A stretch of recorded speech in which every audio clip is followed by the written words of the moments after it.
তো এটা হচ্ছে আরও অনেক আগের একটা ব্লগ, প্রায় 1 মাস আগের করা। আমি যেহেতু একটু অলস প্রকৃতির, ভিডিও এডিটের জন্য ভিডিও আপলোড করতে পারি না। এটা হচ্ছে বন্যার সময়কার, যখন হচ্ছে মানে ঘরের পুরো একাকার অবস্থা।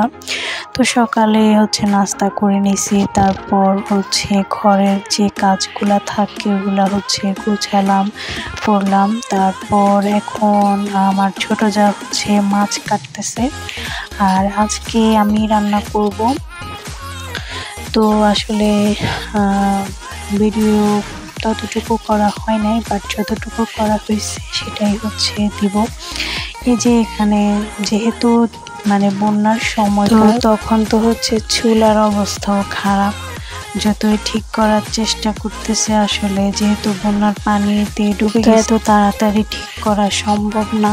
তো আজকে রান্না করব করলা দিয়ে মাছের একটা ঝোল, এবং গরু মাংস রান্না করা ছিল। এই যে আমি চুলার অবস্থাটা দেখাচ্ছি, আসলে যতই ঠিক করার চেষ্টা করতেছে মাটিগুলো ফেটে যাচ্ছে। আর যেহেতু আমরা গ্রামে, সেহেতু আমরা অবশ্যই মাটির চুলায় রান্না করব, কারণ গ্রামে যারা থাকেন তারা সচরাচর মাটির চুলায় রান্না করে। তো আমি ঝটপট রান্না বান্না করে নিই। আপনারা আমার পুরো ব্লগটা দেখবেন এবং লাইক কমেন্ট শেয়ার করবেন। আমার চ্যানেলটা অবশ্যই সাবস্ক্রাইব করে আমার পাশেই থাকবেন।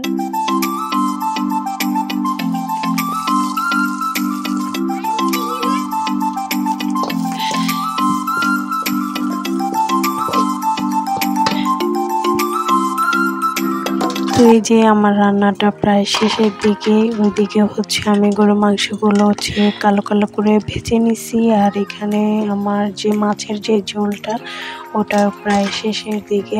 তো আপনারা আমার জন্য বেশি বেশি দোয়া করবেন। আজকের ব্লগটা এই পর্যন্ত। সবাই ভালো থাকবেন, সুস্থ থাকবেন। আল্লাহ হাফেজ।